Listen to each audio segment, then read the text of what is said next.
விடுதலை சிறுத்தைகள் தலைவர் திரு தொல் திருமாவளவன் அவர்கள். அவங்களால இன்னைக்கு வர முடியாம போச்சு. அம்பேத்கர் அவர்களுடைய புத்தக வெளியீட்டு விழாவிற்கு கூட அவரால் கலந்துக்க முடியாத அளவிற்கு கூட்டணி கட்சிகள் சார்ந்து எவ்வளவு பிரஷர் இருக்கும் என்று என்னால் யூகிக்க முடிந்தாலும்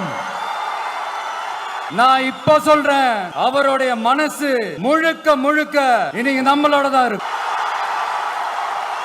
நீ இந்த சாதியில பிறந்திருக்கிற, உனக்கெல்லாம் படிக்கிறதுக்கெல்லாம் தகுதி இல்ல, நீ எல்லாம் எதுக்கு ஸ்கூலுக்கு வர அப்படி இப்படின்ட்டு அவர் வாழ்ற சமூகமே அவரை தடுத்துச்சு. அதையும் மீறி அந்த மாணவர் பள்ளிக்கூடம் போனா சக மாணவர்களுடன் சரிசமா உட்கார்ந்து படிக்க அவருக்கு அனுமதி இல்ல. தாக எடுத்தா தண்ணி கூட குடிக்க முடியல. அப்படி அத்தனை சக்திகளும் அவருக்கு எதிரா இருந்தது. ஆனா ஒரே ஒரு சக்தி மட்டும்தான், நீ படி, எத்தனை தடைகள் வந்தாலும் படி, தொடர்ந்து படி அப்படின்னு சொல்லிக்கிட்டே இருந்தது. அதுதான் அந்த மாணவருக்குள்ள இருந்த அந்த வைராக்கியம்.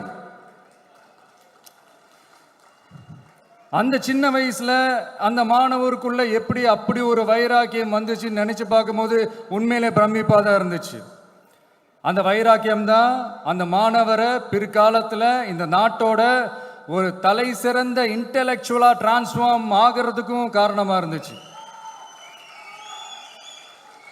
எனக்கு தெரிஞ்ச உலக வரலாற்றிலே இப்படி ஒரு டிரான்ஸ்ஃபர்மேஷனை யாரும் பார்த்துருக்க மாட்டாங்க. அந்த மாணவர் வேற யாரும் இல்லை, நம்மளுடைய அண்ணல் அம்பேத்கர் அவர்கள் தான்.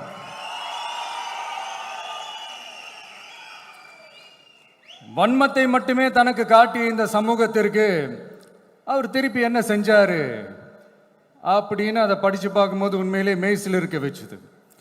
பிறப்பால் நாம் அனைவரும் சமம், நீ எந்த சாதியில பிறந்திருந்தாலும் எந்த மதத்தை பின்பற்றினாலும் சட்டத்தின் முன் நாம் அனைவரும் சமம் அப்படிங்கிற ஒரு உயரிய கோட்பாட்டை உறுதி செய்யும் நம் நாட்டின் அரசியல் சாசன சட்டத்தை வழங்கி நம்ம நாட்டில் இருக்கிற எல்லாருக்குமே ஒரு பெருமை தேடி தந்தவர். இன்னைக்கு ரிலீஸ் பண்ற இந்த புக்கில் எல்லோருக்குமான தலைவர் அம்பேத்கர் அப்படின்ற அந்த புக்கில் ஒரு 100க்கும் மேற்பட்ட கட்டுரைகள், நேர்காணல்கள் எல்லாமே இருக்குது. அதில் என்ன ரொம்ப யோசிக்க வச்சது அவர் எழுதின அந்த பயோகிராஃபி தான். வெயிட்டிங் ஃபார் அ வீசான்னு சொல்லி அதுக்கு தலைப்பு வச்சிருந்தார். அதில் அவர் லைஃப்பில் ஃபேஸ் பண்ண விஷயங்கள், அவரை பாதித்த விஷயங்கள் எல்லாமே கிட்டத்தட்ட ஒரு 6 சம்பவங்கள் பற்றி அதில் குறிப்பிட்டிருந்தார். அதில் ஒரு 2 விஷயம் ரொம்ப பாதித்தது என்னென்னா, அதில் ஒன்று, அவருக்கு 9 இயர்ஸாக இருக்கும்போது அவரும் அவருடைய பிரதரும் வெளியூரில் இருக்கிற அவங்க அப்பாவை பார்க்கறதுக்காக போகிறாங்க. அப்போ ட்ரெயின்லேருந்து இறங்கி இந்த மாட்டு வண்டிக்காக வெயிட் பண்ணிட்டு இருக்கும்போது ஒருத்தர் கூட அவங்கள ஏற்றிட்டு போகிறதுக்கு தயாராக இல்லை. ஏன்னா அந்த அளவுக்கு தீண்டாமை கொடுமை. அப்புறம் கொஞ்சம் எக்ஸ்ட்ரா பணம் காசெல்லாம் கொடுக்குறோன்னு ஒரு வண்டிக்காரர் ஒத்துக்கிறார். அப்போ கூட அந்த வண்டிக்காரர் என்ன பண்ணுறாருன்னா, அந்த பசங்களை வண்டி ஓட்ட சொல்லிட்டு இவர் தீட்டு பட்டுடும்னு சொல்லி வண்டியில் ஏறாமல் நடந்து போகிறார். அந்த நாள் முழுக்க அந்த பசங்களுக்கு குடிக்க தண்ணி கூட கொடுக்காம அந்த டிராவல் எவ்வளவு கொடுமையாக இருந்துச்சுன்னு சொல்லி அதில் மென்ஷன் பண்ணியிருந்தார். 2வது, அதே அம்பேத்கர் அவர்கள் அமெரிக்கா பிரிட்டன்லலாம் போய் படித்து டாக்டர் பட்டம்லாம் வாங்கி சாதிச்சு ஒரு பெரிய வழக்கறிஞராக இந்தியாவுக்கு திரும்ப வராரு. அப்போ மும்பைக்கு பக்கத்தில் ஒரு கிராமத்துக்கு அவரை கூப்பிடுறாங்க. அப்போ அவர் ஒரு அரசாங்க பொறுப்பில் இருக்கிறாரு.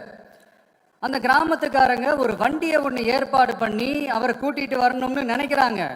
ஆனால் அந்த வண்டி ஓட்டுறவர் அவருக்கு சமமாக உட்காந்து வண்டி ஓட்டுறதுக்கு யோசிக்கிறார், மறுக்கிறார்.